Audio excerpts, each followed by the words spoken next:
Hi, hello everybody. Welcome to the Blue Abroad show, the Monday show, the off-season show. Tonight's going to be fun. Tonight will be a little different, although very similar to what we've done all year with the fan cams, or most of the year. Very much a talkback show tonight, very interactive. I do have a bit of a run sheet of things we want to talk about tonight, but I want you guys to jump in tonight.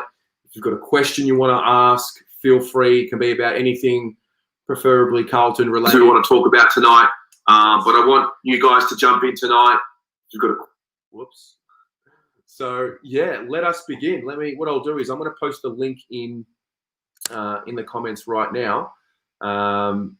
Jump in, guys. We'll have a good chat. We've got a few things on the agenda that I want to talk about before we get some people in. Obviously, we want to start by thanking the members. They're all scrolling down the bottom at the moment. Support has been fantastic all year, and it continues to be in the off season, which is amazing. And with that, we've got more resources to do more things for the channel. So thank you very much. Our premiership members will be coming up shortly. They've been incredible. As of you guys who are not members, you guys who watch, comment, like, subscribe, it's all love. If you are interested in becoming a member, there's a join button somewhere on YouTube. It's a YouTube function. So feel free to ask any questions about that. And that's that. We'll move on to the next topic. And if there is anyone out there that wants to talk about this topic, feel free, because I think there might be. The Brownlow medal. The Brownlow medal was on last night. I don't know about you guys. I wasn't as excited about watching the Brownlow for whatever reason. I used to really enjoy Brownlow medal night. Maybe it was because we didn't really have someone that was going to be a favourite or win. I don't know what it was, but I think after round 2 I tuned in, and then it was a bit of a recap. I think also because we've been talking about the season for so long and recapping it that I didn't really need to go back round by round and see it. But there were a few things last night that happened which I think will be a talking point. And I do invite you all to have your say on this. What did you think about, just in general, let's start with the votes. How did you go? Did you notice any particular rounds where people got votes where they shouldn't have, or people missed out on votes where they should have gotten votes? I think for the most part it was done right. I know that Cripps wasn't the favourite to take out, the team votes for the club, but he did actually win the Carlton Brownlow night. So I thought that was a pretty good effort. Sam Walsh as well. I thought he did a pretty good job. It's interesting. I think he's now entered that period where he's now going to be looked at and he's now going to get votes. So that's going to be interesting to see. Let me get through some of your comments. Actually, Shad, I think we've got someone waiting. Why don't we bring them in, see what they have to say? Okay. Sorry, Terry. No, he doesn't have his camera on yet. We'll just have to wait for him. Yeah. Guys, you guys know fan cams. You need a mic, you need a camera. Otherwise, we can't have you on. We don't want a repeat of round 18 again. What have we got? Finn Boyle. You were surprised Wiedering only got 1. Yeah, it's one of those things with defenders. They don't really get the love. Mark. Hello. How are you, mate? Just had, as I said, the family over for a bit of dinner. So perfect timing, actually. We've just started proceedings, and good to see that I'm here with the one and only Terry Degani. Absolutely, mate. What's on your mind? Talk to me. Have you got anything you want to talk about regarding the club or anything, really? Oh, well, look, before we get on to the club, of course, got to say an All-Victorian Grand Final, which is just unbelievable news. Who would have thought that that would be possible after all the adversity we've had to obviously face as a state? But hopefully, for a quick tip, Geelong to beat Richmond. And the funny thing of that would be we can then say, oh, we managed to end up beating the reigning premiers or the premiership team. And then it just shows, well, we know we can do it. It's a matter of, can we consistently try and put ourselves into that top notch of teams that have just been contending year after year after year after year. As far as Carlton news, well, look, it's not until obviously after the grand final we then have the trade period, free agency market that's also out there as well. But just another little quick heads up before we go into further detail with that. Jack Nunes robbed of the goal of the year, which famously enough cut my hand and put myself in a hospital bed. That's how 2020 is even more corrupt when I'm in a hospital bed, not as a COVID patient, just for tested the chucha get cutsify stupidity of myself to just, well, let my emotions go so high. But I mean, great goal, but shouldn't have been what's his name, Dacos. But I will say Sam Walsh, mark of the year, debatable, but good on him. Let's break it down a bit. There's a bit of a conspiracy going around that because there were 2 nominees for the goal of the year that were from Carlton, it sort of allowed for people who weren't Carlton fans to not vote for the Carlton nominees, which might be the reason why the fan vote might be scrapped next year. I actually thought, obviously, I'm going to support the Carlton boys. I thought Robbie Gray's goal should have been a nominee. After the siren pressure, that's one of the goals of the year. It won a game for a team. So yeah, look, it was tough. It was tough. I mean, I don't really read into it too much. I don't care too much. It's a little sad, but mate, the greatest robbery of all time was done 9 years ago now. Andrew Walker. Correct. Sam Walsh should actually go and almost pass that to Andrew Walker and be like, you know what?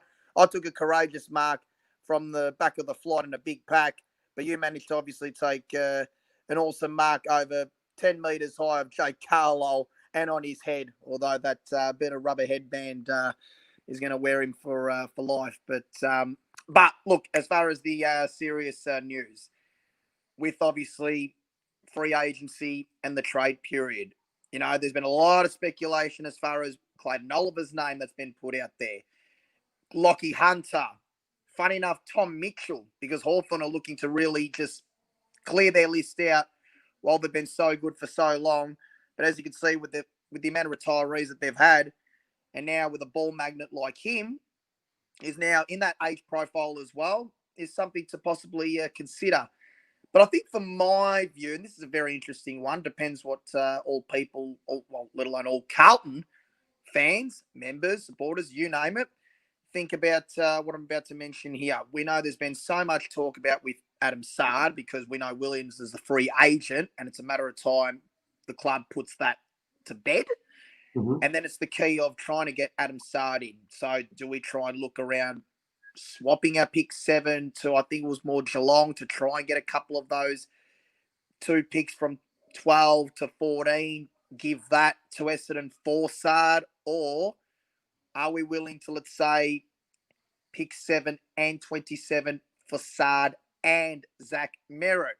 That way you get pretty much their best midfielder who's around the prime age. And then with Saad, that could probably almost attract to, well, it might be a late-ish second or near third, but we're at least sort of giving Essendon a pick in the top 10. But it's an interesting one, though. It's an interesting one. So you're keen on getting a Zach Merritt in? If that involves we get Saad as well, I'd say yes. But in saying that, you do want to have a plan B and C in there as well. And you can try and still manufacture something of that nature without having to still give it up. Gotcha. So I'm not saying for certain, but you like to play the magnets around a little bit, you know, sort of came a bit guessing, because at the end of the day, if they're not willing to accept our offer of trade, whatever that may be, it could be 2 years in a row we have a Jack Martin and Adam Saad for nothing. And that will just obviously kick them so much far down their up pants. Sorry, a little bit mumbly there. It'll just really hurt them that hard. And but look, who knows what to deal with Dodoria. I mean, like, didn't he offer we'd have to give up Charlie Curnow, Harry Mackay, Sam Walsh, pick 7 and Tom DeConning? You can take my hand and even my heart, and that might be enough. Nah, fuck that. You ain't getting any of that shit. Please. You know what? You can even get my future missus too. I'll even throw her out of the window. All right, mate. Great chatting with you. Great to have you on as always. Good to see you're in good spirits. See you next week. No worries, mate. Go the Blues. Catch you soon, all right? Exciting Oh, times ahead. Catch ya. All right. Who have we got next? Alex. How are you, Terry? I'm good, brother. How you doing? Not bad. First off, about the Brownlow last night. How did Eddie Betts not get 3 votes against Geelong? He got 1. I know. That really annoyed me. I was like, surely he gets 3 votes for that game. Because he put on that match-winning tackle where Geelong were just surging. I think Cripps got 3 votes. He had a very good game, Cripps, but I had him for 2 and then Betts for 3. And then Mitch Duncan got 2 for Geelong. I thought we destroyed them that night. Someone else should have polled for Carlton. Yeah. I mean, look, that first half, this is just from memory off the top. I remember Eddie having a blinder of a first half, going a little wide in that third, and I think that fourth he just lifted. That's just from my memory. I could have it completely wrong. But, yeah, I mean, look, it's just proven, and I think Walsh is now going to move into that category of he's caught their eye. So, the umpires look for him. Cripps plays that style of game, which attracts the umpire's attention. He draws free kicks, just a big body. So, I thought it was a little bit of a snub there. I thought the West Coast game where Fisher kicked 4, he didn't get a vote. I thought that was a little interesting. I had Fisher for 1. I thought in that game, Nick Nat was good. They don't like the ruckman in the Brownlow. They don't like the ruckman. I mean, I think Dawn polled well, but Nick Nat made the All-Australian, only had like 4 or 5 votes or something. Yeah. I think Jones got 1 vote in that game. He did. You're right. Yeah, Jones had a very good game. Yeah. What's happening in your world? What's on your mind for the club at the moment? I reckon we've got to throw everything at Clayton Oliver. Obviously, if all the rumours are true and he got pissed off that he came 5th in the BNF, throw everything at him. I reckon he's probably worth 2 first-rounders. Did he make the All-Australian team? He didn't, but I think you're right. To get that type of midfielder in, that's a 2 first-round type deal for that kind of player, 100%. Easy. Even Zach Merritt would be good as well if we can package that up with the Bombers with Sard. Yep. But I mean, Dodoro wants Walsh, Wiedering, Kerno. What's he going to want now? Fucking Cripps as well. And then that, you've got to give them a whole fucking team. I hate Essendon. He's playing the game, Dodoro. But look, listen. That's his job. That's his job to play the game. That's what he's there for. So it's interesting. How is everything else in your world, mate?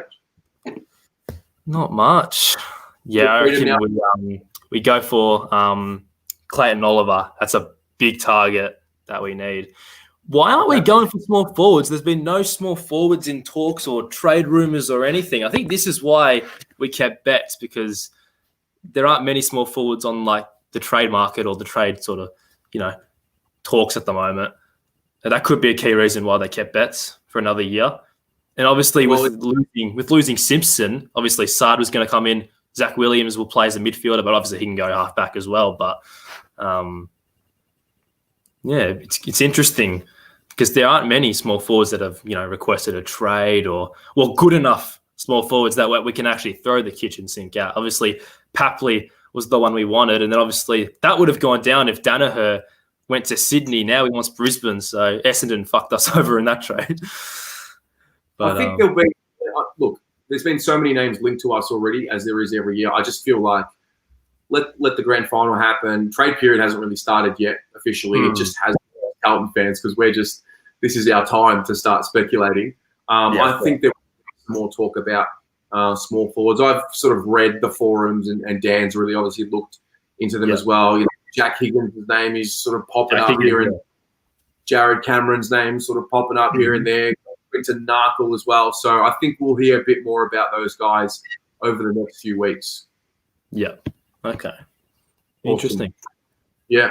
Well, mate, good to see you well. Good to chat with you. No worries, mate. Take care.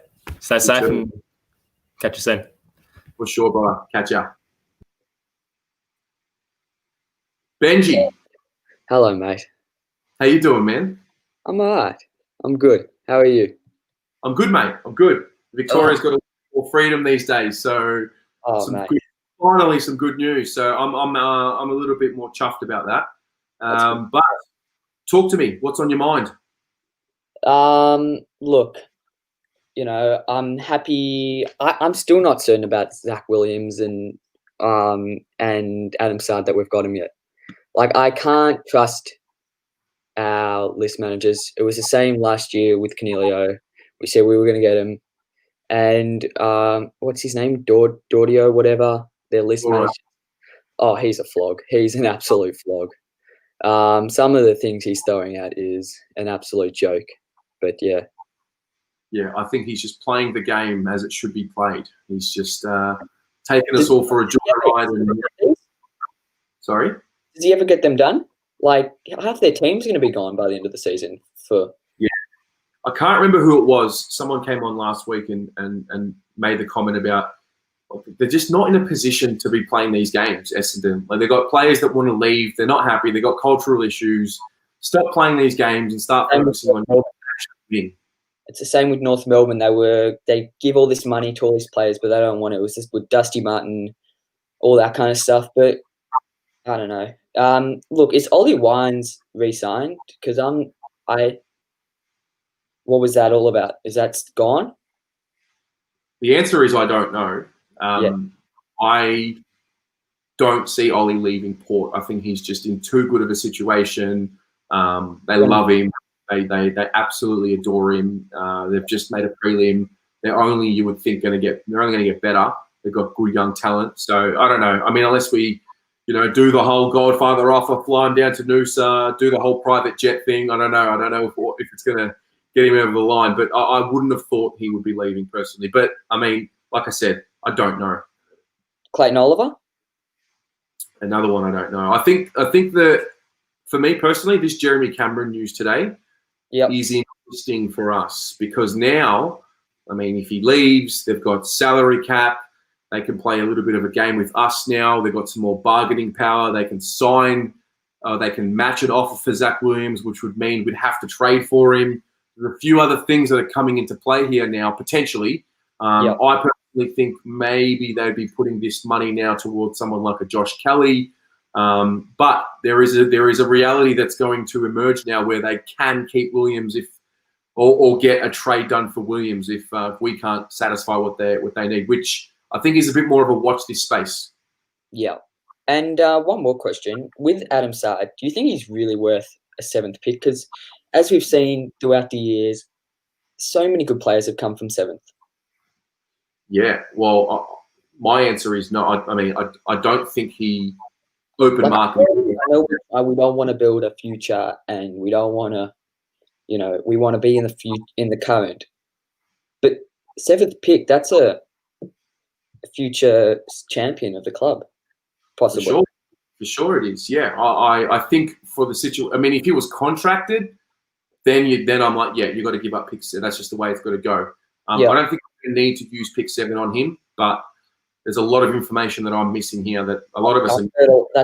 That's all I've heard is 7th pick. 7th pick is the way to get him. Yeah. Yeah. Anyway, so Terry. We'll see how it plays out, mate. Great to chat with you. Thanks for jumping on. You too, mate. See you. Hey, Terry. Benny. What's happening, buddy? Fresh haircut, mate. Trim the feathers. Looking good. Mate, I just got it today. I haven't had a haircut since July. Yeah. Sorry, my kids are driving me crazy at the moment. Yes, Layla. I'm trying to talk to someone. Okay, no worries. Sorry, Terry. You're all right, mate. Talk to me. What's on your mind?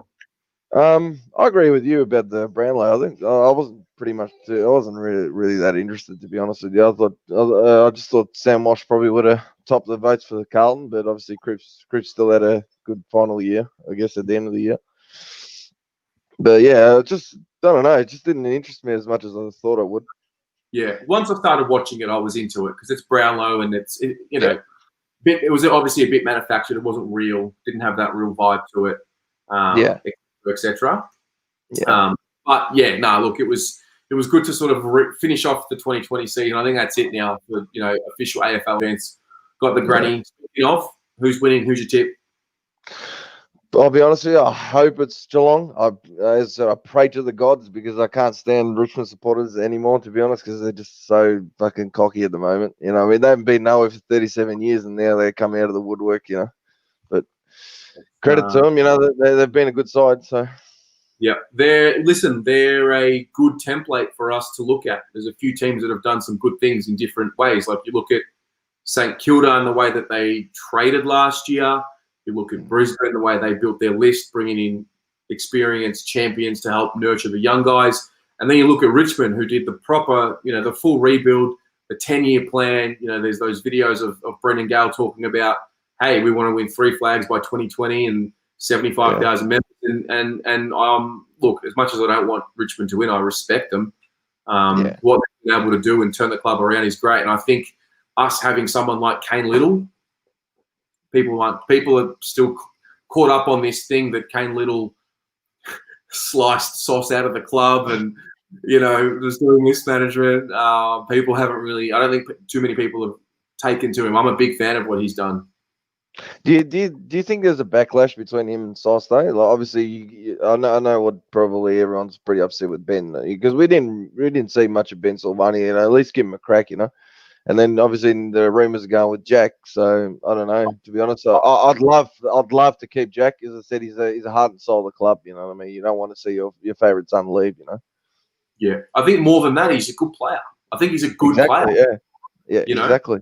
Yeah, and there is a bit of. I understand. You can't have too much sentiment when it comes to sport. You've got to be ruthless, but there are certain situations where it's just amazing for the club. We've got a family lineage. We have a sport where we have a father-son rule. Like we have it for a reason.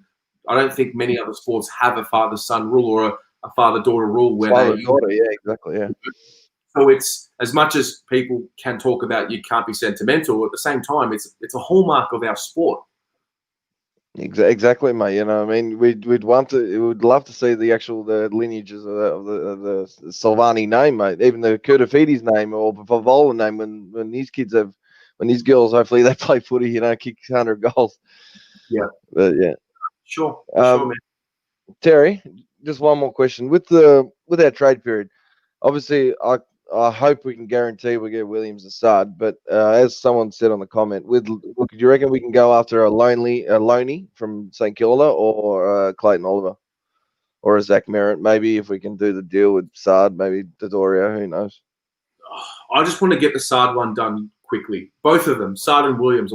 Me personally, I want to get them done ASAP, so we're not waiting until the last day like last year with our hands in our pockets, waiting for the Papley deal to happen, and then we get nothing. We get, Eddie Betts, and look, Eddie was fine, but I would like to see a little less stress for the deadline. I don't want to be here counting down 10 seconds and nothing's happened. So, exactly.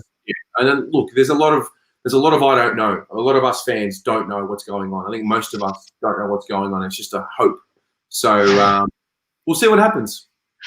Fingers crossed, buddy. Hopefully we can get them all over the line, and hopefully don't break our hearts like last year, mate. Because could you imagine with the midfielder we're going to get this year, and if we had Papley and then Dodoro stuffed up that trade, they could have got 2 first-rounders, and we could have got Papley.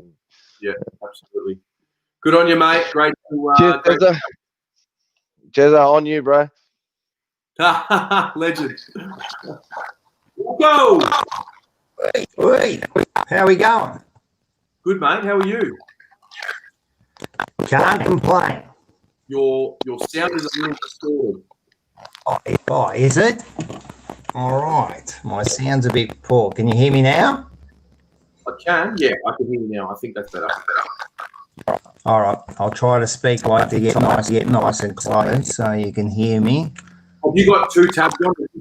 Have you got 2 different tabs on with the show? Have I got what? No, too much technology now. What are you talking about?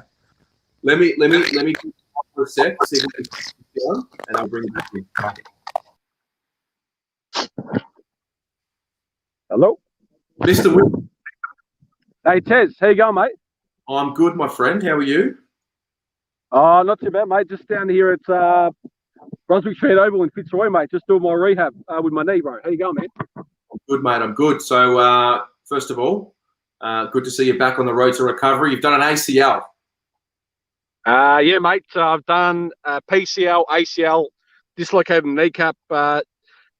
The surgeons compared it to coming off a motorcycle at 100 kilometres an hour and not a skateboard accident, mate. So I've done a bloody good job of it, Tez. So, but yeah, trying to do stay positive and do all the right things as far as the recovery goes. So yeah, mate. But yeah, a month on, I did it 4 Sundays ago. So we're sort of day 29 now since I did the injury, and my spirits are in good spirits. So yeah. Good, mate. Well, yeah, like I said, we wish you all the best. And you are a Richmond man. You're a great Richmond man, one of my favourite Richmond men. What's it like being the granny? I mean, we've had conversations about, you've told me about, and all of us here, you've come on the fan cams and said that the Carlton's time will come. What's it like, mate? What's it like being where you are? Mate, it's an emotional feeling. I don't know if you probably might have seen me going a bit crazy on Friday night. An emotional video that I dropped, but it's more than football. And just like I know you, Tez, Carlton Footy Club's more than just a club. It's a community, and you're passionate about it. And that's how I feel right now. There's not much that's gone right in Victoria at the minute through 2020. But when your team, against the odds, they go over to, and I think that was the biggest question mark with the Tigers. Everyone said we're flat track bullies, we only win at our home ground, but we've proved this year that we've managed to do it in a hub scenario. We've been on the road like everyone else, staying up in Queensland, Perth, South Australia, etc. And we're sort of the last of one of two teams standing. So I think if we can win, and even if we don't win, I'm satisfied with 2 flags that I've seen in the last 4 seasons or 3 years as far as the timeline goes. But I'm just a proud Richmond man. I've been a member for 10 plus years, and I guess these times won't last forever. So we may as well, while the band's still together, Tez, we may as well just keep rocking it, and hopefully we win 3 out of 4, mate. So it's a very special feeling, and I'm very privileged to be experiencing the success after so many dismal years. I feel like I deserve it, and when you stick fat with a team and you see the success that we've had, it's a bloody great feeling, mate. And to the Carlton faithful, I'm telling you, with some of the signings you are about to do, stay fat with your team, because when you do get the fruits of success, I'll tell you what, it feels bloody fantastic. Yeah. I don't want to take away anything from your week. This is your week. You deserve it. It's your club. Happy times. I do want to ask you, though, relating it back to Carlton. I know that, with a premiership team, and especially one like Richmond, there's always going to be those that miss out, which creates situations like the Dan Butler situation. He goes off to get more game time. I've seen some whispers online about Jack Higgins, and he's a little upset about not playing. Is he a gettable target for someone like me as a Carlton fan, or is he? I think. Yeah, keep going. Sorry, Tez, didn't mean to cut you off.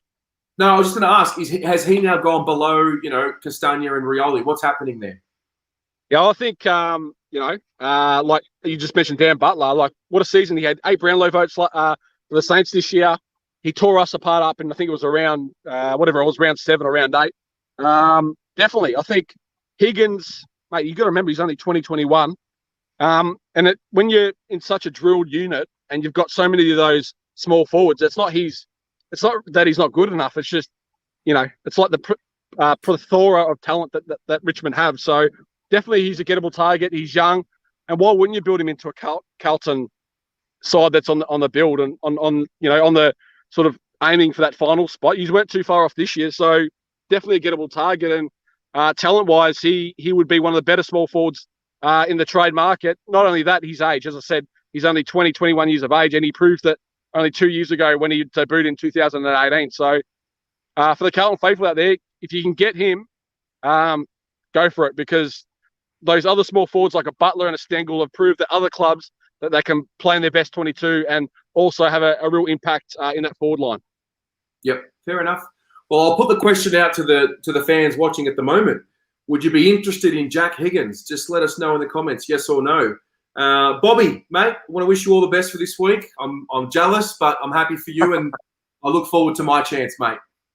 Hey, Tez, keep on keeping on with BA. I really respect what you and Dan are doing with the show, and it's a good talkback show. And mate, one day I'll tell you what, the Blue Boys, don't worry, I'll be happy for you when I can actually run past Princess Park, when I'm capable of doing it, and watching some of these players that have been there for a long time and the supporters get up and about, because it's been 25 years since Carlton have won a flag. And the day Carlton win a flag, I'll be happy as a Victorian that one of my arch nemesis is going to be up and about like I've been the last couple of years. It's a great feeling. Love it, mate. Cheers. All the best with recovery. Thanks. And we'll speak soon. Appreciate it, Tez. Take care, mate. Ciao. See you, mate. Rocco, Sweet. How's that sound? a little better. You've got this. A little bit. I don't know what's going on. Can you hear me, Bart? I can hear you. You've just got this, I don't know, like a poppy sound coming out. Oh, I don't know why. I've got a new phone, so maybe that was I don't know what's happening. And I had to use live. Let's go anyway, and let's see how this plays out, mate. What's on your mind? I don't know. It's just thought we'll have a chat, but it's all about trade. Unfortunately for the Blues again, this is what we look forward to every year. Unfortunately, but it is an exciting time because it's endless now. The options, the how do you say, optimism is there, and I think we're going to do all right in this trade. I know people are worried about Zach and they're worried about Saad coming in. I think those deals are in. I can't see them not happening now. Like Saad, he's going to walk. If they don't do the deal, he's going to walk. And they know that. Essendon know that. They can't afford to do what they did to Danaher. That's what I think. And Zach, he's coming over. I mean, he's nominated us. I know that Cameron's left, and this is gonna give them a bit more leverage, but I don't think they're gonna want someone that wants to go. Yeah, I'm gonna have to cut you short because it's just it's giving me feedback. I hear what you're saying. We'll take you off and talk about what you just said. Sorry, it's working. All good. Thanks, brother. We'll get this worked out. Let's bring out the next person, Shay. Who we got here? Sava. You got to turn your mic on. I can't hear you. Oscar. G'day, Tez. How are you, mate? I'm good, mate. What's happening? Not much. I'm just, a bit worried about some of our good boys who've played defence pretty superbly this year, surprisingly, like Tom Williamson. Not so much Sam Petrevski-Seton, but like Liam Stocker, who we know will swing past there a little bit off the half-back line. And I'm not sure, like, kind of who will be moving, if we keep Williamson in the team running off half-back, or if we're going to get another midfielder to replace Sam Petrevski-Seton, hopefully. So that's kind of what I'm thinking. What are your thoughts on that? I think Williams and Saad, if we get them done, which I think we will then unlock a few of these other players to go back to their normal positions. I also think that this is what Teague wants to do. He wants versatile players who can play mid-forward. You can see we've got Cunningham, Fisher, Martin. I've definitely missed another one or two names there who both play in both positions. And Gibbons. Cunningham's a midfielder. For me, Fisher, he's probably... he was drafted as a midfielder, but he's now playing as a forward. So I think this is just part of who we are. Yeah, I'm not sure if you listened to Dylan Buckley's podcast, but Zach Fisher was on there the other day saying that like him and Michael Gibbons have really embraced the small forward role with Eddie Betts. I think who was it before? Richmond supporter. He said something about Jack Higgins, who's a really nice bloke, lives around my area, just always running around, see him dashing past, but. Like, if we can bring someone that brings energy like Eddie Betts did, who's obviously not going to bring as much energy as he used to do, seeing as his age, but bring someone in that kind of gets the crowd going. I think Zach Fisher did that a bit last year. Candyman, selling it a lot. Like, that was really, really good to see. Just kind of mimicking Chris Yarra and Eddie Betts, just that old mosquito fleet. I think will bring us closer to that, like, that 2013 kind of time where Yaron, Garlett, and Betts were just running over teams with their speed, is if we get one more just quick small forward. Yeah, I think we definitely need to get one. I think obviously last year we know what happened with Papley. Betts was kind of look, Eddie's at the age he's at. I can't help but feel like he's a short-term fix for the next small forward. We thought it was going to be Papley, it might need to be someone else, or it might not, or it might just be the combination of Cunningham, Gibbons, Martin, etc. Right? Yeah. 100%. What do you? Would you want to see another? Do you think we actually still need a small forward, or do you want to just see these 4 mid forwards play that role? I'd like to see the mid forwards play that role, but I'd also like to see Sam Petrevski sit and have a try on the forward line. I think like Jack Martin played very well, and if we can figure out how to get Sam Petrevski sit and not play those 3 tolls, and maybe push McGovern out of the squad, unfortunately. But if we can figure out how to utilize Sam Petrevski sitting, because some of his kicks last year were superb, and what we struggled with was getting the ball inside 50. So if we can play Sam Petrevski sitting as a high forward, just distributing the ball into the goals, go to Charlie, to Harry, even low to like Gibbons, who took a few good marks last year. That would be just incredibly, incredibly helpful. Just keep the ball moving and clean it up a little bit. Because personally, I didn't love him running off the halfback this year, and I think it's good that Sars come in because it's kind of shown the boys like no matter how good you think you are, there's always going to be someone better than you. Yeah, well, I mean, I think you look at the way he kicks the ball, Samo, it's always low and short. And that's the kick you want inside 50. That's the kick that we don't do. We tend to bomb it a lot inside 50, right? Yeah, 100%. And like we've been talking about getting players like Tom Mitchell and Clayton Oliver and stuff like that. Yeah, they're great footballers. But still, we need a distributor to get out of there. Because Will Setterfield, as much as I love the kid, not a distributor. Ed Kerno doesn't really love a drop punt, but we got good big midfielders that just need a bit more pound on them, a bit more like experience. But we also need a big ball distributor. Mark Murphy's getting a bit old as well, and hopefully Sam Walsh can kind of fit that build. Or even if Lockie O'Brien pushes in the team eventually, get someone like that to just practice just kicking the ball on the chest above. Yeah. Yeah. Cool. No, very good points, mate. Very, very good points. Thanks for sharing. No worries, Tez. I'll see you soon. See you, brother. Have a good one. Yeah. Hello. Is that better? Sava, I can hear you, mate. What's happening? Nothing much. How are you? I'm great. What's on your mind? You made a video on one of your videos. It said like about Matthew Kennedy when he's told that he's such a great player, and I think that's what's making our club a bit worse because we've got all these young players and they've been told that they are really, really good when, you know, they need to sort of, I hate to say it, but they need to sort of check themselves because it's just, you can't just think you're the best and you're not going to turn into a great player if you think that. You've got to put in the hard work and you've got to do a lot of things for that to happen.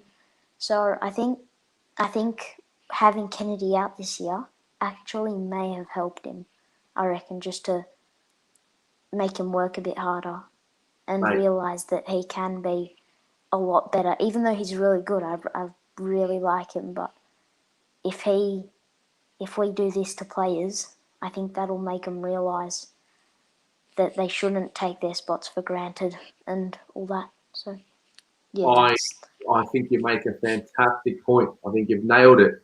I mentioned in the video, for those who haven't watched it, with Kennedy, his whole life he's been a highly touted player, highly touted draft pick, top 20, goes to the Giants. They're all highly touted. Comes to Carlton, we poach him, he's going to be the Crips helper. Then when it came down to actually putting the work in and actually being good enough, it was a bit of a reality check for him this year. And what I liked about his year this year was when Teague made the comment about how he had to bring him in because, they didn't really have a position for him because they were going with other players, but he played so well on the two that they had to play him. I think you're right, Summer. I think this will be the turning point for him and for a lot of them. And it's hard because you want to talk up your players to give them confidence. And we've done it with all of our draft picks, right? You see guys like Samo with the top 6 pick, Paddy Dow, 3rd pick, O'Brien, 10th pick. But then it comes time to put the work in. So, yeah, I think there's a good point that you make there, man.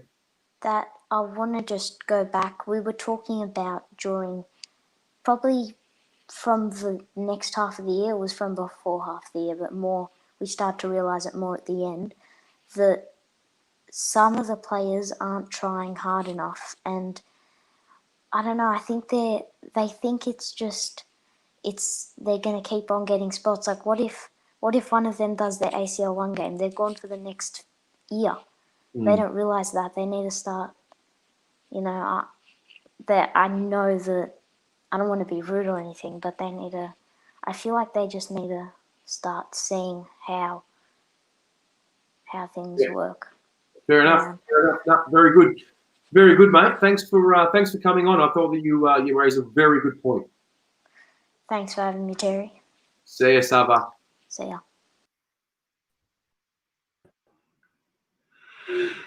Joe, how are you, mate? How are you? What's going on? I'm not Israeli, but you're right. I could pass. We're talking, for anyone wondering, me and Tez were talking earlier in the week, late last week, about how I could easily have taken his spot in Israel a couple of years ago and done an even better job. So, good, mate. How are you? How was your weekend? Yeah, it was great. It was great. Sunday was a good day. We got some good announcements, obviously. So happy out. Did you watch the Brownlow? Were you massively into the Brownlow last night? I was watching it. It was weird, right? Like, it was a weird vibe. Didn't feel like the Brownlow. Felt like a glorified best and fairest last night. I mean, we all knew Lachie Neale was going to win, so there really wasn't too much anticipation about it. But I mean, I thought the AFL did okay for what they could. It was really weird seeing that 40 screen thing that they had at the start with people all around the country. It just didn't feel like, it just didn't feel like the Brownlow. Thank you everyone for the love in the comments. I appreciate it. It's nice. I've actually come on. I'm not going to take up too much time because I want to give all the fans a good crack. But I've come on because I obviously everyone has supported the channel. You would have seen a lot of the player reviews and spotlights coming out that myself, Terry, and Pommy have been putting some time into. Young Ari as well. He's written a couple that are coming up. I want to throw it over to you guys tonight in the comments, and we're going to go through and we're going to count.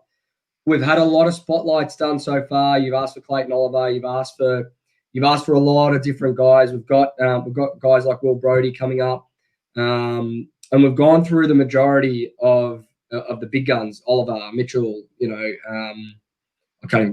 genuinely can't remember we've done that many now. But in the comments tonight, if there's someone that you really want to see, put it down, and we'll have a look throughout the week. It could be whoever you want. It could be realistic. It could be unrealistic. We'll do a spotlight based on whatever the consensus is from you guys. And yeah, let us know. It could be a small forward. Could be a key defender. Don't care. Could even be someone from the draft. If anyone's got an early pick for the draft that you think would be good for anyone for everyone else to have a look at, let us know, and we'll have a look. So that's what I came on here to mostly talk about. I won't take up too much more time, Tez. No, you can take up as much time as you like, mate. I think it's a good idea. The name it's good having a bit of a segment with you. Pommy can get stuffed. I know he's watching too. European fellas back in, mate. I know he's watching too, so he'll appreciate that one. There's a couple of good names popping up here. We should really take notes and make sure we get them all.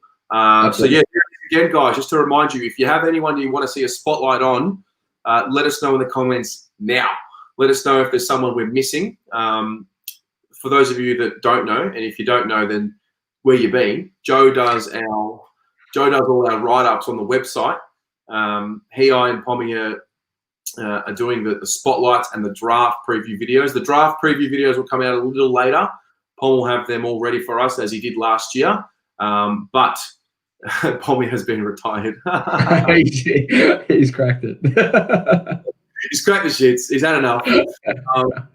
So yeah, that's basically what's going to take up the next few weeks on the channel. It's going to be basically the player reviews, every single player that played a game this year, mixed in with the spotlights. So let us know who you want us to do a spotlight on, and we'll definitely get to it. Joey, anything else, mate? Anything else? That's it, mate.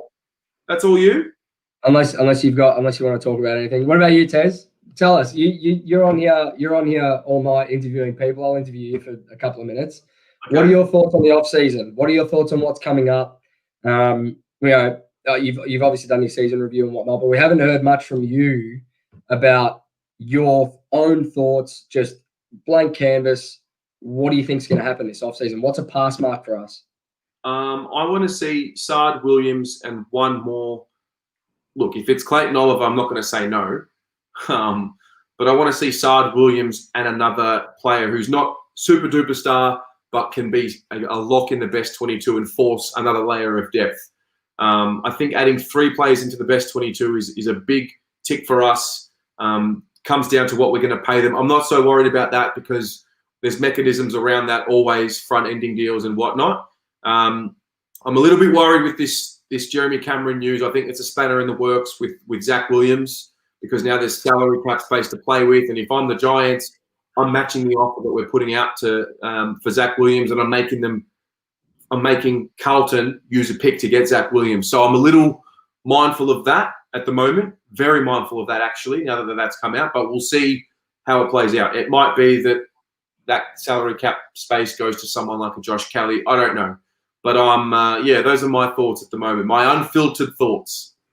Yeah, no, you're right. The Jeremy Cameron one does throw a bit of a spanner. Hopefully, we don't run into too much trouble there because I can't see us not coughing up pick 7 if they were to match at least. Yeah. So could throw a bit of a spanner in the works. You're right, but I think someone just asked you, Tez, as well, if you're going to be doing trade recaps every day. This will be the last thing I'll do before I go.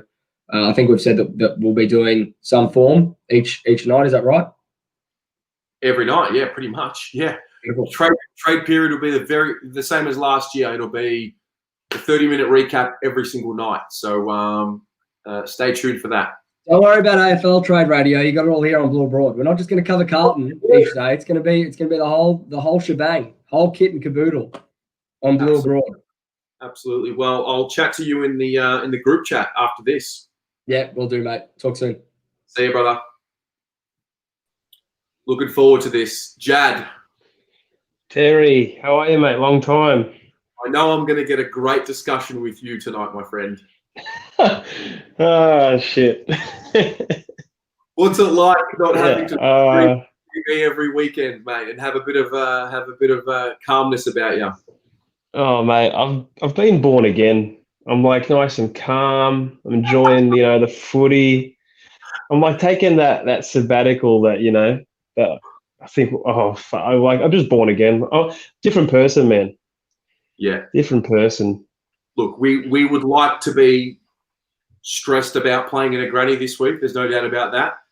That's probably one thing I've noticed about the final series. I mean, I've watched games. I've got one of my best friends growing up is a Port Adelaide supporter. So I watched the prelim, thinking of him and trying to put myself in his shoes. And mate, we're in trouble either way. If we lose games, we're going to be stressed. Can you imagine when we start making finals and then a granny's on the line? Like we're in trouble. Yeah, no, man. I'd welcome it though, but I wouldn't be able to sleep. I get nervous enough just on home and away games, and I don't know how to handle finals at all. But hopefully soon, man. Yeah. Now I wanted to talk to you about is these trade targets. Yeah. Now I think Sard will come in and he'll be a good fit. Like he'll provide a need. I think he's a safe acquisition. Yeah. But I think Williams it's kind of worrying me a bit because since he said he's coming, I've been watching so many clips of him. There's a lot of footage because I just want to see and to me he doesn't really look like a midfielder to me. And he just the way his body's built, he's really slight, and also he's got the injury history. But yeah, he looks very slight to me, and I know there's questions about his tank to go on the midfield, I just hope that the club would have done their due diligence, they would have checked with Russell and been like, look, can this guy, can we build him to be what we need? But I just do have my question marks about him going into the midfield full time because he doesn't look like one to me, and I just hope that we are going after need. You remember when Essendon got the 3 S's? I remember at the time, I got a lot of Essendon mates, and we were talking, and we're debating. I'm like, yeah, it's cool, you're getting all these guys in, but you're neglecting what you need. And to this day, they're still lacking that what they needed, and that was inside grunt. And then they neglected it for like 3-4 years, and now look where they are. So I just hope that we're going off, like we're looking at Zach Williams, and we understand that if he doesn't work in the midfield, there has to be a spot for him, because if he's going to be a highly paid player, you can't. I don't think you can just look at him and say, look, we're going to change your position and put you in the midfield, and that's it. Like I think there has to be a fallback, and with Doc and Sardi on the half back line, and I'm just a bit worried that he could be a wrong fit in the midfield, and it might be a bit of egg on our face. Yeah. I just don't want to mirror Dodoro's trade strategy where he went for flash, but he didn't really feel what they needed, and they're still paying for it. What do you reckon? Mate, I think you got some really good points there, because I think one thing about our club over the last 5-6 years, let's say, we've had a really big recruit from another club that's come over, and he's paid well, sort of in that 700K and above bracket, and it hasn't worked out the way we hoped. I'm talking about Daisy Thomas. Now, I know Daisy came over and hurt his shoulder in that first game. It was a disaster. Missed the majority of that season. He had a pretty good. I mean, he was. A lot of people talk about how he was amazing in 2019. I thought he was just okay and serviceable without being over the top amazing. But at the end of the day, that was agree. McGovern. We're talking about Mitch McGovern now. He's just finished his second season. We know how much he's paid. And I know that there's a notion out there that, hey, you shouldn't be talking about what your salary is and, it's not fair. Well, listen, we're now about to pay another big contract for Zach Williams. So we haven't done it yet. So now we're at this point where we can discuss these things. Hey, is it a good idea if it doesn't work out? I think anyway, this is just me. I think with Williams, it's a lot easier to have that plan B for him than what it is Mitch McGovern, because Mitch, what's the fallback for Mitch? Go and play down back. Well, he's only played a handful of games down back, whereas with Williams, he's played the majority of his time as a footballer in the AFL across half back, right? There could be a notion of he was doing the team thing for so long. Now it's time for him to start showing what he can do as a midfielder. I think he's got that will, that grunt, when the pressure comes, and he might not be flashy, but he's got that will to get into a contest and win a moment. That's what I'm excited about for him. But I think you're spot on. If we're going to be paying him whatever it is, 650, 700, 750, 800, 850 a year, there has to be expectations, and we can't afford for him to come in and be our 11th best player. That's what I think. Yeah, no, 100%, man. And like as I said, the club, they do a lot of research. So we're just fans, like we're just saying, oh, can he do this? But they've got his stats, they've got his fitness, they've got, KPIs with Andrew Russell. What do we need to build this guy up to be able to last in the midfield? Because what I see from him now, I really think he'd probably be good for the first month, 5-6 weeks, and then I think we start to run into some issues. But I really hope that they have a plan to build him into it, because I don't think he's ready to be a full-time mid as it is. And as you said, he does have a lot of want. Like he wants the moment, he wills himself in. But I'm just worried about his body, because I don't think he's ready to jump in now. I think he has to build. And I follow him on Insta, and I've noticed he's been doing a lot of running. So maybe, that's a directive from Russell. Look, mate, like, we want you in the midfield, but you've got to build yourself in. It's not like you're a Josh Kelly coming in. Like, you want to be midfield, you got to earn it, build yourself into it, so you can actually last and be an investment that we need, because we can't afford to have another big time investment fail, man. Like, far out. If can you imagine? The media are already reporting false numbers that we're paying him. Imagine if he fails next year, and they're going to have a field day. Oh, Carlton's paying him 900K. He's not even playing in the midfield. Mate, can you imagine the pressure that the fans are going to be the fans will feel let down, Yeah, man. What do you think? What do you think for another trade target? Do you think a small forward is what it is? or do you think it's an inside mid? No, I think it's a midfielder who can come in and be a lock in the best 22. If it's Oliver, fantastic. Top of the food chain, no worries. Taranto, Kelly, these guns, great. That'd be great. Otherwise, I'm looking for that third guy with Williams and Saad who will come in and say, hey, we're in the best 22 and we're staying there this year. You got to also remember Charlie's coming back, fully fit. Oh, baby.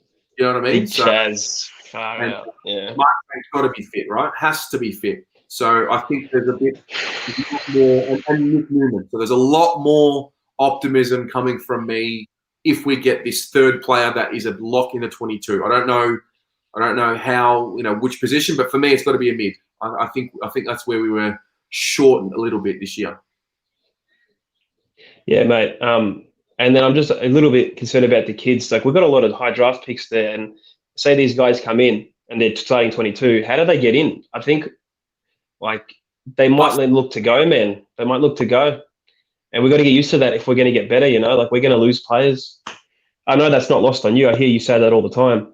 I think be a shift, mate. I think you're right. I think we are so used to going to the draft every single year with this rebuild, right? It's going to change. We're going to become a factory because we've got so many draft picks at the club, which are going to be useful for other teams, and it's going to happen. We've got to be, it's sad. It's sad to see players go, but we have to do good business. It's gonna happen. It is, man. I think we're uncharted territory, man. We have to get used to it. If we want to get better, we're going to change this mindset. Oh, keep Kennedy, keep him, look, if he's sort of fringe, you got to look at letting him go. Like, we're gonna start. It's exciting. We're gonna start changing our mindset as Carlton supporters to get, we want to be winning again. Yeah, we're the biggest club in the game. Like, you got to get back to that. Pom uses a really good he uses a really good phrase when we talk about this stuff, and he says, these kids that we've drafted, they are what could be. We don't know if they're going to reach that level that we think they're going to reach. So if you can trade one or two of them for a player who is, what he's already made it. So Clayton Oliver's the example. Clayton Oliver's going to perform. There's no doubt about him having to reach a height. Like, he's going to be there.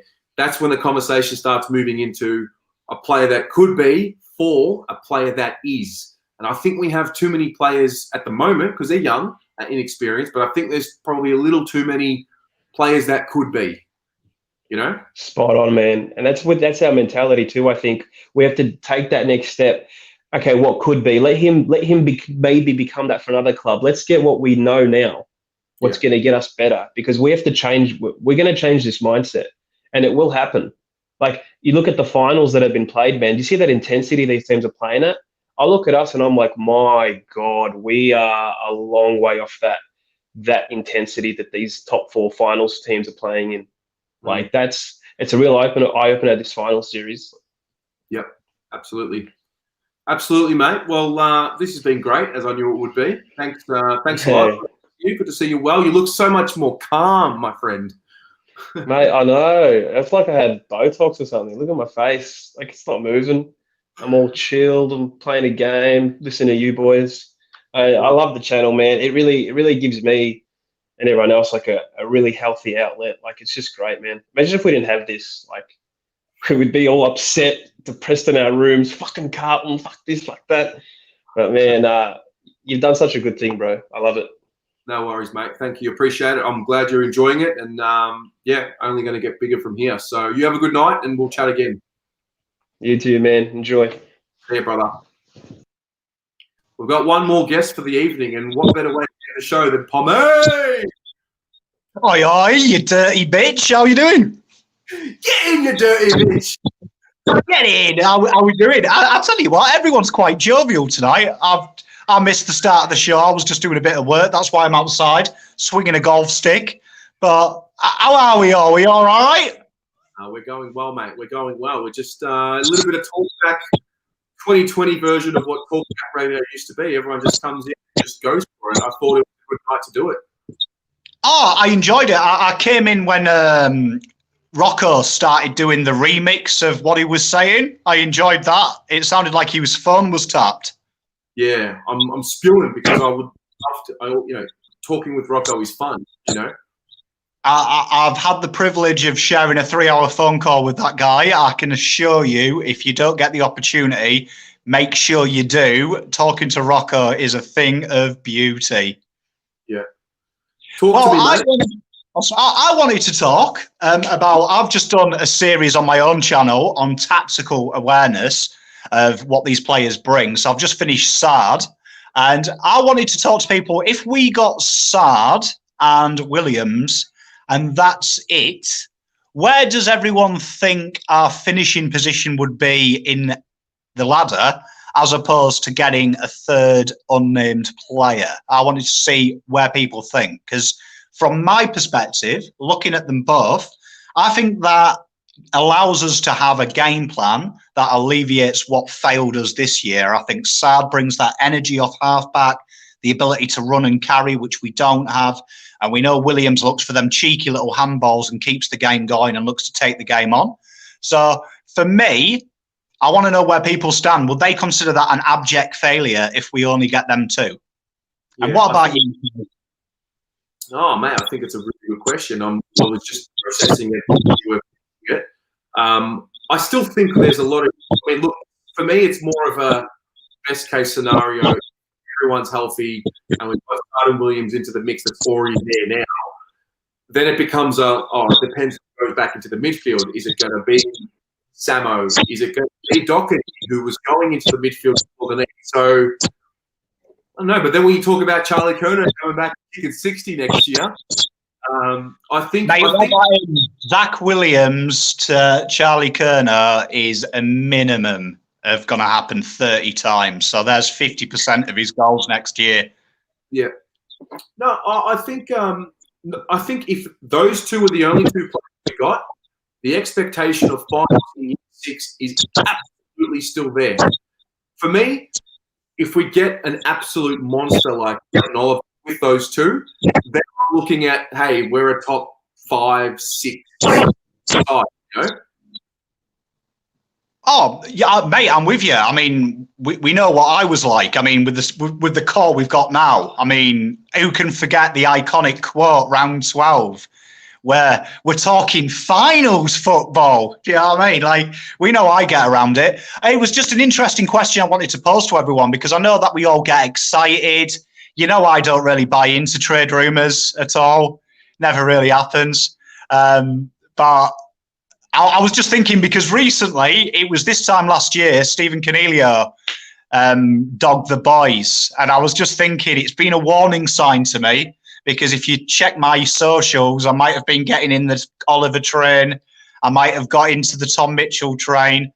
And I just thought, I actually think that Sard and Williams, I'd be over the moon with. Over the moon. I don't think I'm bothered by that third person so much. I want him, but I actually think, for me, I actually think we'll be top 6. I actually think, I've seen Raffin Tune asking, do I think it'd stop the 5-goal quarters? I actually think it will. I actually think it gives Teague an actual plan B. I think we don't have a plan B, because we don't really have an Adam Sard at the football club.